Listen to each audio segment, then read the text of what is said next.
Bismillahirrahmanirrahim. Assalamualaikum warahmatullahi wabarakatuh. Kembali lagi bersama saya, Rio Wijaya, di sebuah kisah misteri.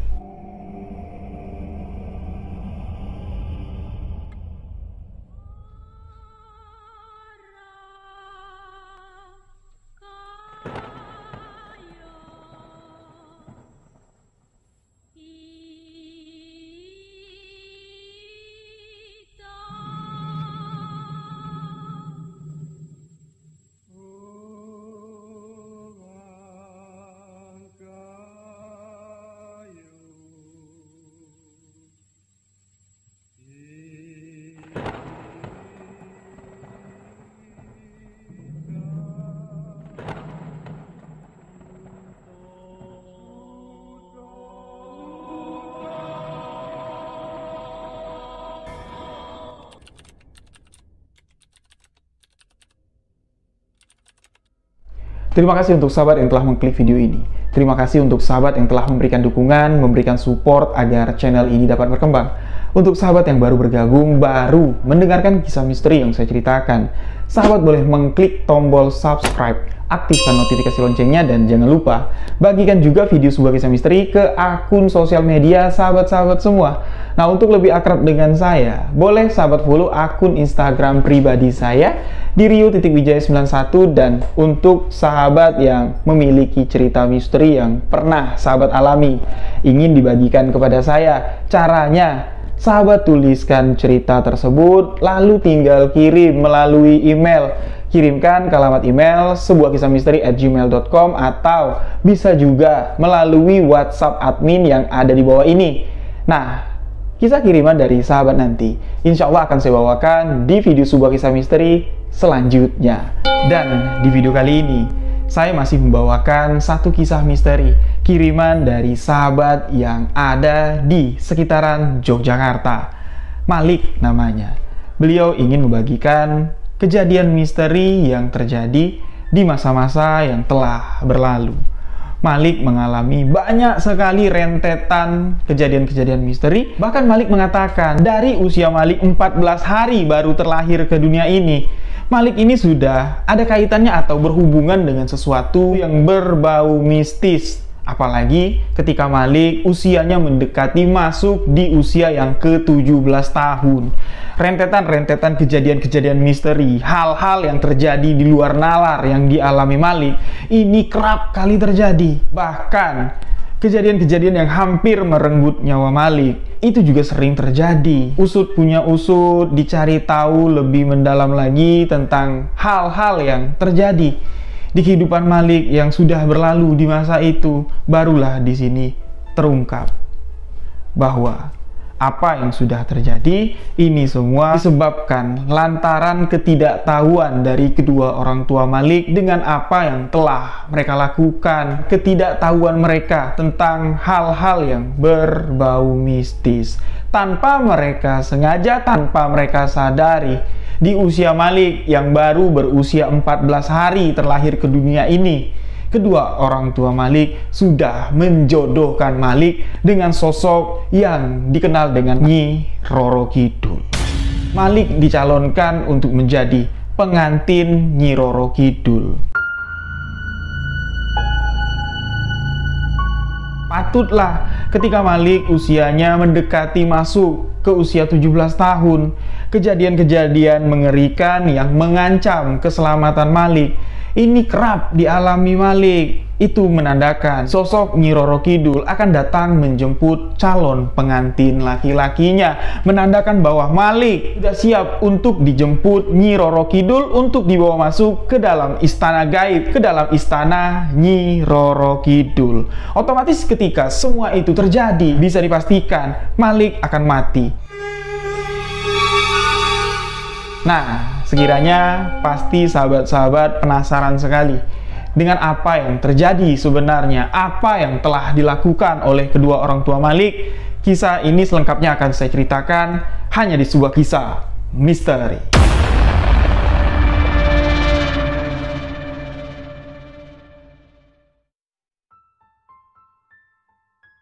Diceritakan, kedua orang tua Malik Ini tinggal di seputaran wilayah Yogyakarta, sahabat-sahabat. Malik anak pertama dari pasangan suami istri tersebut. Ayah Malik adalah seorang dosen, sedangkan ibu Malik merupakan seorang guru TK. Mereka berdua adalah pasangan suami istri yang memiliki latar belakang pendidikan tinggi. Namun, tentang hal-hal yang berbau mistis, hal-hal yang ada kaitannya dengan dunia gaib, mereka berdua ini sangatlah awam sekali, bahkan buta akan hal tersebut. Mereka yang memiliki latar belakang pendidikan tinggi, mereka ini tergolong orang-orang yang tidak percaya dengan adanya makhluk gaib, tidak percaya dengan adanya sesuatu yang terjadi itu ada hubungannya, ada kaitannya dengan hal-hal gaib atau dunia mistis. Dari ketidakpercayaannya, dari awamnya pasangan suami istri inilah yang menyebabkan hal-hal mengerikan ini dilalui oleh anak pertama pasangan suami istri ini yang bernama Malik. Malik terlahir ke dunia ini dengan normal, sehat walafiat. Kelahiran Malik ini merupakan kebahagiaan yang tak terhingga untuk keluarga Malik, khususnya ibu dan bapak Malik. Karena Malik ini sudah dinanti-nanti sejak 3 tahun dari pernikahan ayah dan ibunya. Ibu Malik ini memang susah sekali mengandung. Beberapa kali pula ibunya Malik ini mengalami keguguran. Jadi ketika Malik lahir ke dunia ini, lahir dengan selamat, sehat, rasa syukur pun di sini tidak henti-hentinya diucapkan kedua orang tua Malik dan keluarga besar dari Malik. Namun kebahagiaan tersebut ini tidak berlangsung lama. Di usia Malik yang baru menginjak 14 hari lahir ke dunia ini, kejadian yang misterius sekali, kejadian yang begitu saja terjadi dialami oleh Malik yang masih bayi pada saat itu. Malik dilahirkan ibunya di rumah sakit, lahir secara normal. 2 hari Malik kecil dan ibunya ini dirawat di rumah sakit. Setelah ibunya betul-betul fit setelah kondisi melahirkan, barulah diizinkan pulang di hari ketiga. Berarti Malik ini sudah di rumah sama ibunya. Rumah yang ditempati ibu Malik, bapak Malik, sama si Malik kecil. Ini adalah rumah yang sudah dipersiapkan bapak Malik jauh sebelum ibu dan bapaknya menikah. Jadi, sewaktu bapak Malik pacaran sama ibunya, rumah itu sudah mulai disiapkan, dibangun sedikit demi sedikit dan mendekati mereka ini mau resepsi, mau nikah. Rumah itu sudah rampung, jadi ketika selesai resepsi, mereka tidak ke rumah orang tua lagi, mereka langsung pulang ke rumah yang sudah disiapkan oleh bapaknya Malik untuk menyambut kehidupan baru, kehidupan berumah tangga dengan istri tercinta, yaitu ibunya Malik. Dari hari pertama ibu bapak Malik menempati rumah tersebut sampai ketika Malik lahir, ini sudah 3 tahun netap tinggal di rumah tersebut. Memang banyak kejadian-kejadian yang terjadi ini di luar nalar bisa terjadi. Hal-hal yang mereka tidak percayai di masa itu. Mereka sama sekali tidak percaya kalau itu adalah gangguan dari sosok makhluk gaib. Mereka cuma menganggap, itu cuma hal biasa. Makhluk gaib itu tidak ada. Itu kerap kali memang terjadi di rumah tersebut. Sampai-sampai ibu dari ibunya si Malik ini, nenek Malik lah jatuhnya dari sebelah ibu, ketika mendengar anak perempuannya ini sudah 2 kali mengalami keguguran, beliau menyarankan untuk memanggil orang pintar untuk melihat kondisi rumah mereka dari sisi gaib. Neneknya si Malik pada saat itu khawatir dan sedikit curiga dengan apa yang dialami ibu Malik. 2 kali mengalami keguguran setelah mendengar suara-suara yang aneh dan didatangi sosok yang cukup mengerikan di dalam mimpinya. Dibilang sama neneknya Malik, kamu itu keteguran kali, diganggu sama sosok makhluk gaib. Coba panggil orang pintar, mungkin rumah kamu itu tempatnya angker atau gimana. Masa iya bisa terjadi sampai 2 kali hal yang sama? Tapi lantaran ketidakpercayaan ibu bapak Malik dengan hal-hal seperti itu, saran dari neneknya Malik pun ini diabaikan begitu saja. Mereka menganggap, itu cuma mitos. Jadi apapun saran dari keluarga yang ada kaitannya atau ada sangkutannya dengan hal-hal mistis yang telah mereka alami tanpa mereka sadari, itu sama sekali tidak diterima. Mereka tetap dengan pendiriannya bahwa hal-hal yang seperti itu cuma mitos belaka yang terjadi di masa-masa yang sudah lampau. Namun setelah mereka ini menyadari akan sesuatu yang sebenarnya terlambat sudah mereka sadari, barulah mereka menyesal, barulah mereka di sini merasa banyak sekali kesalahan yang telah kami lakukan. Pertama, kesalahannya mengabaikan saran dari orang tua, dan mereka mengabaikan apa yang ada di dunia ini. Mereka mengabaikan dua sisi dari kehidupan dunia ini.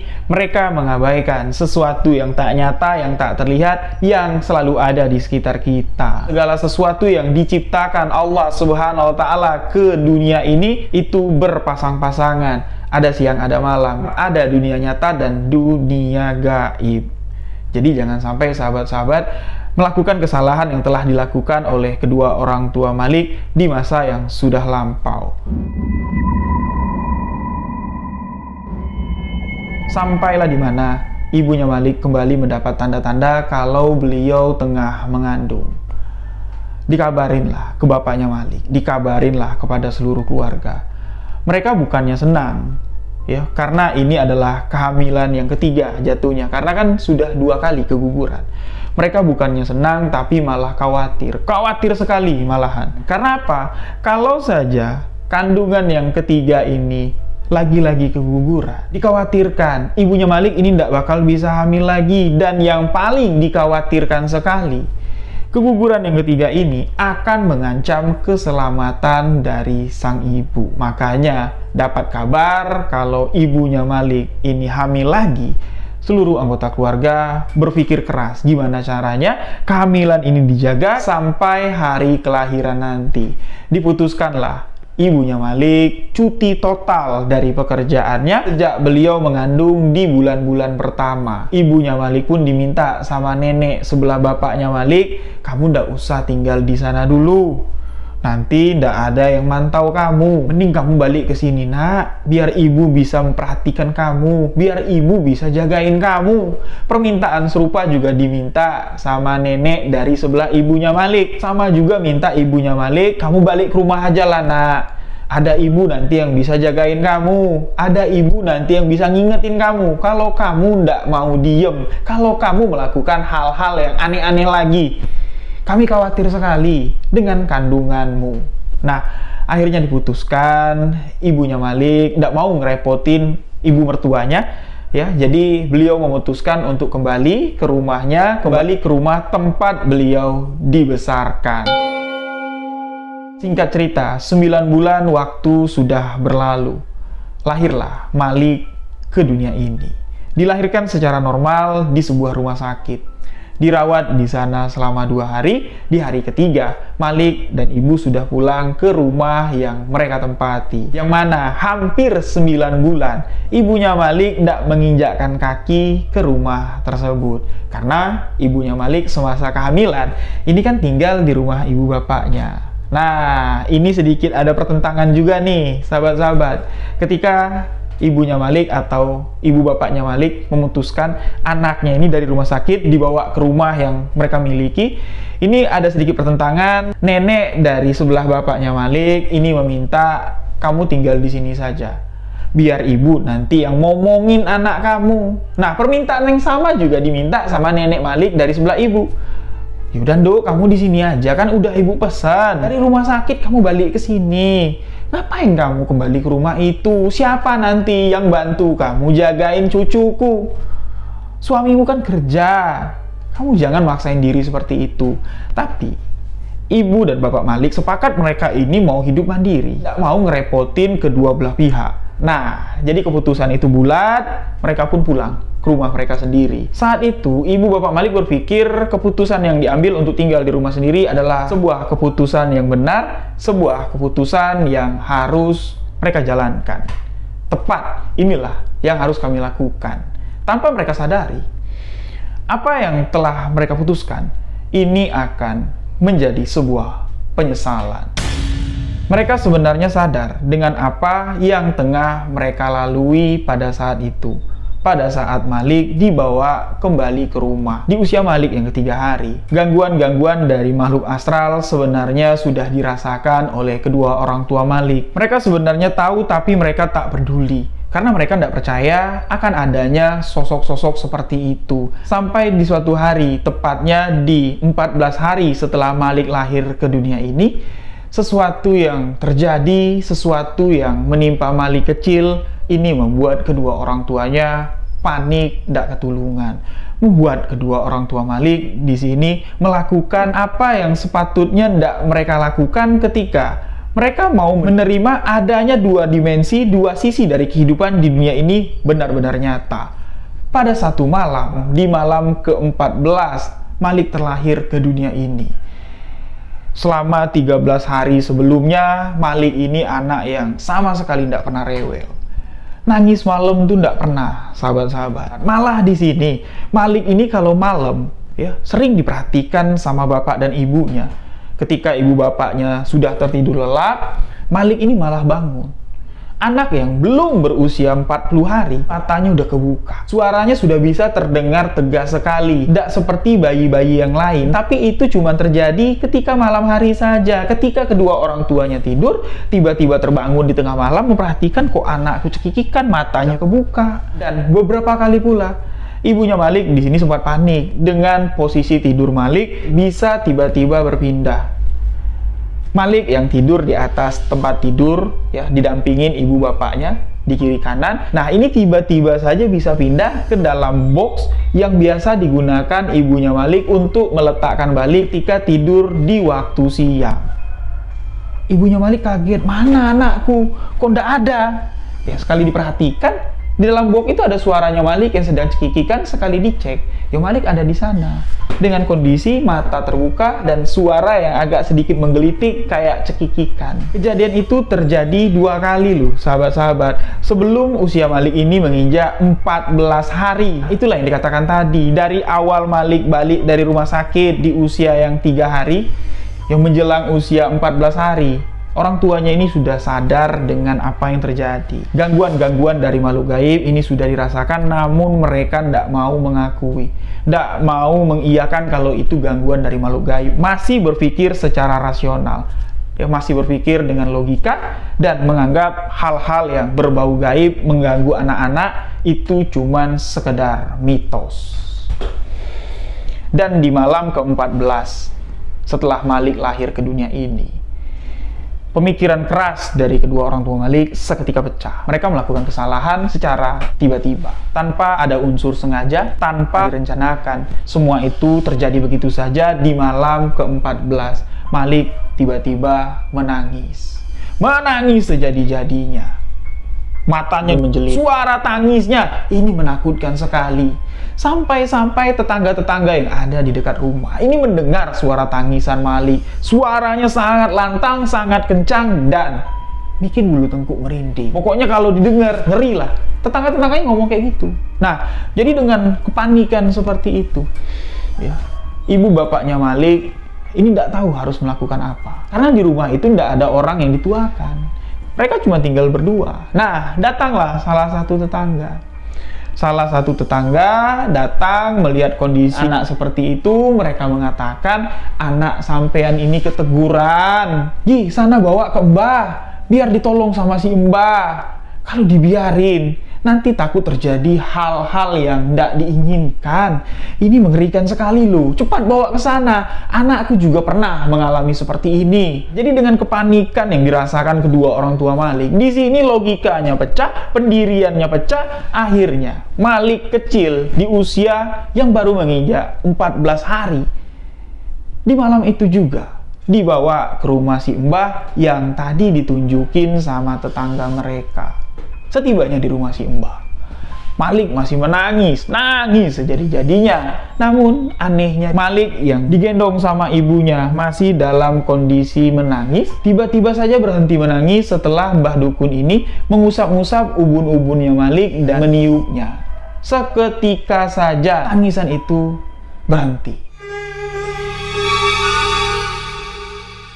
Melihat apa yang dilakukan oleh dukun tersebut, membuat kedua orang tua Malik di sini cuman bisa terdiam. Mereka bingung, kok bisa? Dukun ini cuman ngusap-ngusap ubun-ubun sama ditiup. Seketika saja tangisan Malik yang mengerikan di tengah malam tersebut berhenti. Saat itu pula lah kedua orang tua Malik semakin yakin dengan apa yang dinamakan hal gaib, sesuatu yang mistis. Si dukun mengatakan kepada kedua orang tua Malik, "Untung cepat kalian bawa anak kalian ke sini." "Memangnya kenapa, Mbah?" tanya bapaknya Malik. "Kalau kalian terlambat sedikit saja, kekhawatiranku mengatakan kalian akan kehilangan anak ini." "Kenapa? Emang apa yang terjadi?" tanya kedua orang tua Malik. Si dukun mengatakan, "Dari mulai kehamilan kamu," nunjuk ibunya Malik. "Mulai dari kehamilan, kamu itu sudah diincar sama sosok makhluk-makhluk gaib yang ada di sekitar kamu. Bukan cuma hanya di rumah yang ditempati oleh ibu bapak Malik, tapi di sekitar kamu." Dalam tanda kutip, di mana ibunya Malik ada ketika dalam masa mengandung, sosok makhluk gaib yang ada di tempat tersebut ini sudah ngincer anak yang ada di dalam kandungannya. "Memangnya kenapa kok bisa seperti itu?" Kembali ibunya Malik bertanya sama si Mbah Dukun. Mbah Dukun mengatakan, karena di dalam diri ibunya si Malik ini ada sesuatu yang spesial, ada sesuatu yang tersembunyi, yang tidak disadari, yang tidak diketahui oleh ibunya Malik. Itulah yang menyebabkan setiap anak yang dikandung ibunya Malik ini memiliki aura yang sangat positif sekali, aura yang sangat besar sekali. Aura tersebutlah yang diincar oleh sosok makhluk gaib.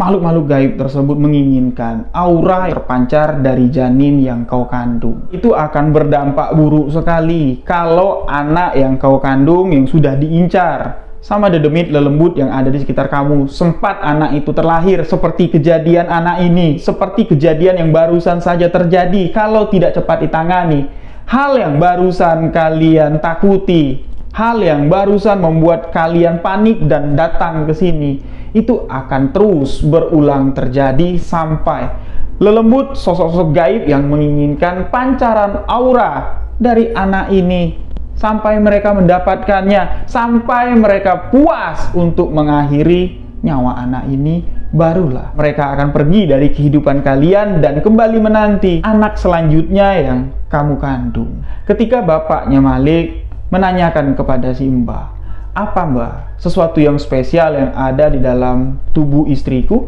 yang menyebabkan ini semua terjadi? Itu apa? Tolong dijelaskan." Namun si Mbah tidak mau menjelaskan panjang lebar. Si Mbah lebih fokus menyuruh untuk mengurus Malik kecil ini dulu, ya, untuk mengobatinya agar tidak dapat diganggu lagi oleh sosok makhluk-makhluk gaib tersebut. Kalau apa yang ada dalam istrimu itu tidak penting, nanti anak ini dulu yang diselamatkan. Nah, kembali di sini pikiran dari kedua orang tua Malik tertuju dengan keadaan Malik. Walaupun sudah diam kembali tertidur, khawatiran hal serupa akan terulang di kemudian hari. Ini membuat mereka bertanya sama si Mbah dan meminta Mbah untuk membantu. "Apa Mbah yang harus kami lakukan? Tolonglah Mbah, bantu kami. Kami sama sekali tidak mengerti dengan dunia ini, dengan hal-hal ini. Tolonglah. Tolong, apapun akan kami lakukan demi kesembuhan anak kami." Di malam itulah, tanpa disengaja, kedua orang tua Malik di sini melakukan kesalahan dengan meminta, menyerahkan permasalahan yang mereka hadapi kepada sesama insan, kepada seseorang yang dalam tanda kutip seorang dukun yang memiliki keyakinan menyimpang, keyakinan kepada sesuatu yang gaib, kepada sosok makhluk gaib yang memberikan dia kekuatan, kehebatan di dunia ini sampai dikenal sebagai seorang dukun sakti. Bukan kembali menyerahkan permasalahan ini kepada Sang Pencipta, kepada Allah Subhanahu wa Ta'ala, malah meminta dan memohon kepada dukun tersebut. Nah, disinilah setan mempermainkan perannya.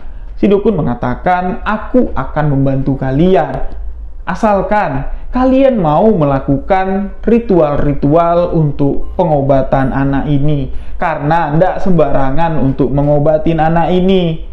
Soalnya bukan 1-2 makhluk gaib yang nempel di tubuh anak ini, bukan 1-2 lelembut dedemit yang menginginkan aura besar dari anak ini. Banyak makhluk halus, makhluk gaib yang menginginkan aura tersebut. Mereka yang datang mendekati anakmu ini membawa energi negatif yang begitu besar, dan energi negatif tersebutlah yang akan menyiksa anak kalian tanpa kalian sadari. Setiap tangisan yang terdengar dari anak ini itu adalah kesakitan yang dirasakan oleh anak ini. Mendengar itu, tambah lagi di sini ibu bapaknya Malik bersujud meminta dan memohon kepada dukun ini, sesegera mungkin kalau bisa malam ini, ritual apa kami iakan, kami lakukan, asalkan anak kami bisa disembuhkan. Si dukun mengatakan, untuk malam ini kalian pulang, bawa anak kalian. Aku jamin, aku pastikan, setibanya di rumah nanti, sampai di esok malam, anak kalian tidak bakal diganggu sama makhluk gaib. Tapi untuk malam selanjutnya, kalau kalian tidak datang ke sini, aku tidak jamin. Bisa-bisa gangguan dari makhluk gaib ini akan datang lebih besar lagi, akan mengancam keselamatan anak kalian. Jadi, gimana Mbah? Malam besok kalian datang lagi ke sini, barulah ritual pengobatan akan dilakukan. Nah, singkat cerita, baliklah ibu bapaknya Malik, ya, membawa Malik yang dalam kondisi tenang, tidak menangis lagi, dalam kondisi tidur di pelukan ibunya. Sampai di rumah, ya betul kata Simba, tidak nangis pagi, siang, sore, dan mendekati waktu malam. Mereka ingat apa yang dikatakan si Mbah. Mereka bergegas, mereka langsung datang ke rumahnya si Mbah di malam itu, dan di malam kedua kedatangan mereka ke rumah si Mbah. Lagi-lagi Malik, ubun-ubunnya diusap-usap sama si Mbah, dan ubun-ubunnya ditiup sama si Mbah. Walaupun pada malam itu Malik dalam kondisi tenang, tidak menangis kayak malam kemarin, ya, hal tersebut juga masih dilakukan sama si Mbah. Ngusap-ngusap ubun-ubun sama niup ubun-ubunnya. Nah, kisaran jam 8:30 malam lah, ya, si Mbah ini mulai membuka bab atau membuka tata cara ritual pengobatan untuk si Malik. Jadi si Mbah ini terlebih dahulu memperkenalkan dirinya sebelum beliau menuturkan tata cara ritual pengobatan untuk si Malik. Si Mbah mengatakan, tadi malam itu yang kulakukan untuk mengobati atau mengusir lelembut-lelembut yang mencoba untuk menarik aura yang besar dari tubuh anakmu ini. Itu terlihat oleh mata kalian, aku yang melakukannya. Tapi sebenarnya itu sama sekali bukan aku yang melakukannya, melainkan junjunganku, sosok penguasa yang bernama Nyi Roro Kidul. Beliaulah yang memberikan pertolongan, memberikan penjagaan pada anak kalian di malam itu. Sampai saat ini, sosok junjunganku Nyi Roro Kidul masih memberikan perlindungan untuk menjaga anakmu. Tahap awal dalam pengobatan ini, sepatutnya kalian datang menemui Nyi Roro Kidul. Kalian datang menemui junjunganku untuk mengucapkan terima kasih. Itu awal tahap untuk pengobatan anak ini. Sekiranya, apakah kalian mau untuk datang untuk mengucapkan langsung ucapan terima kasih kepada junjunganku? Kalau kalian mau, aku akan mempersiapkan segala sesuatunya, bungo rampe, sajen, sebagai ucapan terima kasih yang akan kalian bawa dan kalian berikan kepada junjunganku Nyi Roro Kidul. Sebenarnya, ketika kedua orang tua Malik mendengar dukun ini menyebut nama Nyi Roro Kidul, mereka berdua ini bertatapan dengan pemikiran yang sama. Mendengar nama Nyi Roro Kidul, mereka berpikir kalau nama itu adalah satu nama yang fiksi, satu nama sebagai sebutan untuk urban legend, dan mustahil sosok itu benar-benar nyata dan memberikan pertolongan kepada Malik pada malam itu. Namun, kembali lagi di sini dengan apa yang sudah terjadi, dengan apa yang sudah mereka saksikan sendiri. Pendirian yang selama ini kuat di hati mereka dengan tidak percaya sosok-sosok seperti itu sudah runtuh dan mengiyakan permintaan dari si Mbah Dukun. Ya Mbah, kami pun juga akan mengucapkan rasa syukur dan berterima kasih kepada Nyi Roro Kidul. Di mana? Kapan? Bagaimana caranya, Mbah? Agar kami dapat melakukan ritual tersebut. Mendengar kesanggupan Ibu Bapak Malik, Mbah Dukun mengatakan kita akan datang ke salah satu gerbang gaib kerajaan Nyi Roro Kidul. Kita akan melakukan ritual di sana. Waktu dan tempat pun sudah ditentukan oleh Simbah. Orang tua Malik dimintain sejumlah uang untuk membeli persyaratan-persyaratan yang akan disiapkan sama Simbah. Jadi duitnya saja diminta. Kalau aku suruh kalian nyiapin pasti kalian tidak mengerti. Lebih baik aku yang nyiapin semua. Minta ongkosnya, minta duit untuk beli segala sesuatunya. Duit dikasih, waktu pun sudah ditentukan. Tepatnya di malam Jumat. 4 hari pada saat itu setelah Ibu Bapak Malik datang kedua ke rumah Simbah Dukun. Nah, selama 4 hari menunggu malam Jumat, Ibu Bapak Malik selalu memperhatikan anaknya. Memang terlihat, tidak ada yang aneh lagi yang dilihat ibu bapaknya. Malam Malik ini tidur pulas, tempat tidurnya pun tidak pindah-pindah sendiri. Kedua orang tua Malik semakin yakin dengan apa yang mereka lakukan, tanpa mereka berpikir resiko yang akan dihadapi di masa yang akan mendatang. Tibalah di malam Jumat, di malam yang sudah ditentukan, malam untuk mengucapkan terima kasih kepada Nyi Roro Kidul yang telah memberikan perlindungan kepada Malik. Malik pun dibawa. Nah, malam itu mereka pergi ke satu tempat, yang mana tempat itu dipercaya merupakan salah satu dari 4 gerbang gaib kerajaan Nyi Roro Kidul. Mereka datang ke Pantai Parangtritis, yang mana dipercaya Pantai Parangtritis merupakan salah satu dari 4 gerbang gaib kerajaan Nyi Roro Kidul. Di sanalah, di Pantai Parangtritis, Simbah ini melakukan ritual dengan melepas sesajen-sesajen bunga rampe yang telah dibawa, yang telah dipersiapkan. Malik diminta untuk digendong sama bapaknya. Ibunya Malik di sini diminta untuk melarung semua yang telah mereka bawa, sembari berkata, sembari mengucapkan ucapan terima kasih kepada Nyi Roro Kidul. Itu diucapkan bapak dan ibunya Malik, dengan Malik yang digendong oleh bapaknya. Setelah semuanya dilarung, Malik yang pada saat itu belum berusia 40 hari, di pinggir pantai di malam hari, angin berhembus kencang. Ibunya Malik khawatir, kalau anakku ini nanti masuk angin, Mbah. Ibunya Malik pun minta izin langsung pulang pada saat itu. Tapi Simbah malah marah. Simbah mengatakan, apa-apaan kamu? Ritual ini belum selesai. Ini baru awal. Apa tadi kamu bilang? Kamu takut anak kamu sakit. Takut apa? Sakit apa? Barusan yang kamu lakukan apa? Kamu barusan mengucapkan terima kasih kepada ratuku, Nyi Roro Kidul. Nyi Roro Kidul akan selalu melindungi anakmu. Kamu takut sakit apa anak ini? Sedangkan sakit, gangguan dari makhluk-makhluk gaib yang memiliki energi negatif yang besar, itu dapat diselesaikan, dapat disembuhkan oleh Nyi Roro Kidul. Sakit apa lagi yang kamu khawatirkan? Jangan khawatir, jangan takut. Nyi Ratu ada di sini. Sekarang Nyi Ratu hadir di tempat ini. Tidak lama kemudian, ombak besar tiba-tiba saja menerpa pinggiran pantai yang membuat Ibu Bapak Malik terkejut.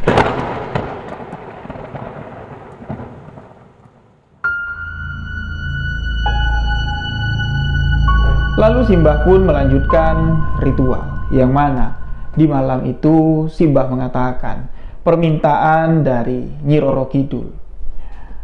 Permintaan sebagai rasa ucapan terima kasih kalian atas pertolongan yang telah dilakukan Nyi Roro Kidul dan melindungi anak kalian, mengusir makhluk-makhluk gaib yang menginginkan anak kalian. Nyi Roro Kidul meminta, apakah kalian bersedia menjodohkan anak kalian dengan Nyi Roro Kidul?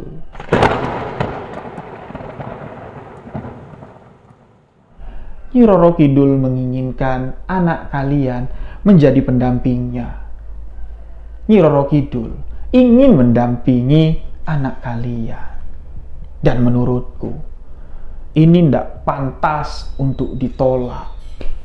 Ribuan, bahkan mungkin jutaan orang-orang yang mencari kesempatan seperti ini agar terpilih menjadi sesuatu yang spesial dari Nyi Roro Kidul.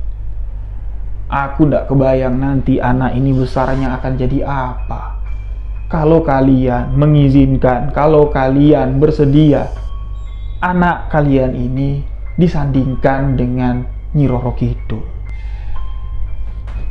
Tanpa tahu arti, maksud, dan tujuan dari simbah dukun. Mereka yang buta dengan sesuatu yang berbau mistis, dengan hal-hal gaib. Mereka yang memiliki latar belakang pendidikan tinggi, menafsirkan, menyandingkan, menjodohkan, itu dengan makna yang berbeda dengan apa yang akan terjadi, dengan maksud tujuan yang sebenarnya. Ibu bapak dari Malik berpikir, menjodohkan berarti tidak mungkin anakku ini bisa menikah dengan sosok makhluk gaib.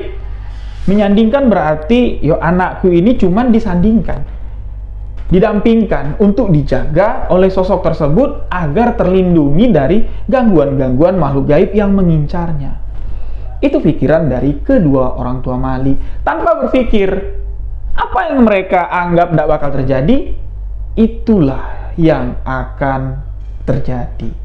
Mereka mengiyakan, mereka mengatakan terima kasih. Mereka pun merasa sangat beruntung sekali karena Nyi Roro Kidul memberikan kesempatan terhormat tersebut kepada anak mereka Malik. Dan di malam itu Malik ini yang sudah punya nama dari lahir, nama panjangnya ada, Malik itu cuma nama panggilan atau nama kecilnya. Nah, nama dari Malik yang asli, nama panjangnya itu diganti dengan nama yang langsung diberikan oleh Nyi Roro Kidul. Jadi nama Malik diganti, nama asli atau nama panjangnya itu diganti. Orang tua Malik di sini menerima karena mereka mendengar nama tersebut enak aja didengar, kayak nama itu pantas disematkan kepada anaknya dan itu terdengar gagah untuk anak mereka. Tapi nama yang diberikan Nyi Roro Kidul kepada Malik kecil ini tidak dapat saya sebutkan di cerita ini karena tidak ditulisin sama Malik juga. Malik mengatakan tidak boleh disebutkan lagi, tidak boleh diucapkan lagi, apalagi sama Malik sendiri. Jadi kalau dituliskan berarti sama saja dia melafalkan atau mengucapkan dalam hati dan tertulis dengan tangannya. Itu tidak boleh. Setelah apa yang terjadi ini itu tidak boleh. Nanti dijelaskan kenapa tidak boleh. Nah, lanjut lagi. Jadi nama Malik ini dari kecil dianya ini namanya itu Malik tiba-tiba diubah misalnya kayak jadi Arjuna, itu Arjuna nama yang diberikan oleh Nyi Roro Kidul. Jadi Malik ini tetap jadi panggilan kecil tapi nama aslinya itu diganti Arjuna. Dan nama itu melekat sampai Malik berusia 17 tahun. Setelah malam itu berlalu, prosesi penjodohan pun selesai dilakukan dengan menyematkan nama baru, nama yang telah diberikan Nyi Roro Kidul. Berarti itu semua sudah fix itu semua sudah terjadi, persetujuan sudah terjadi, tinggal menunggu nanti apa yang sebenarnya akan terjadi. Kisah ini berlanjut di part 2.